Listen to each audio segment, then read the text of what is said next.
Social మీడియాలో ఇష్టమున్నట్టు కొంతమంది బూతులు మాట్లాడుతున్నారు. వాళ్ళని వాళ్ళు కంట్రోల్ చేసుకోలేని బూతులు మాట్లాడుతున్నారు. వాళ్లకు అసలు భయం లేదా? ఆ బూతులు మాట్లాడితే ఎవరు ఏమనరు, మమ్మల్ని ఎవరు పట్టించుకోరు, మేము తప్పు ఐడి పెట్టుకుంటాము, ఎవరికి దొరకము అని భావిస్తారా? అందులో భాగంగానే ఇతను అందరికీ తెలిసిన వాడే. మొన్ననే సోషల్ మీడియాలో కొంచెం పాపులర్ సంపాదించుకున్నాడు అతని మాటల ద్వారా. అలాగని ఇంకా నాకు తిరిగే లేదు, నాకు పెద్ద పెద్ద వాళ్ళు తెలుసు, నేను ఎవరు ఏం మాట్లాడినా నన్ను ఎవరు ఏమనరు అనే ఉద్దేశంతో ఇష్టమున్నట్టు ఒక రాయి ఇసిరాడు. అది అటు ఇటు పోయి మళ్ళీ ఉల్టా రాయి తలిగి కింద పడిపోయాడు. కింద పడిపోయిన తర్వాత వాళ్ళు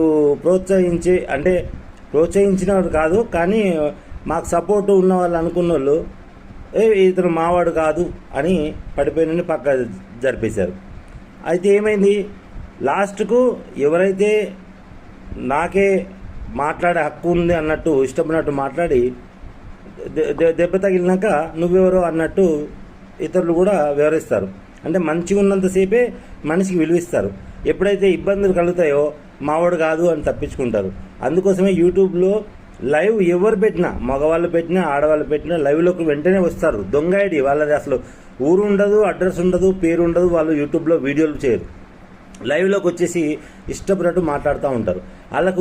అలాంటి వాళ్ళకి ఏదో ఒక రోజు మీ ఇంట్లో వాళ్ళని కూడా, మిమ్మల్ని కూడా తప్పు మాటలు మాట్లాడితే, బూతు మాటలు మాట్లాడితే మీకు ఎంత బాధ అనిపిస్తుందో ఎదుటి వాళ్ళకి బాధ అనిపిస్తుంది. మీకు కొంచెమన్నా ఆ జ్ఞానం కలగకపోవడమే అర్థం కాని సమస్య.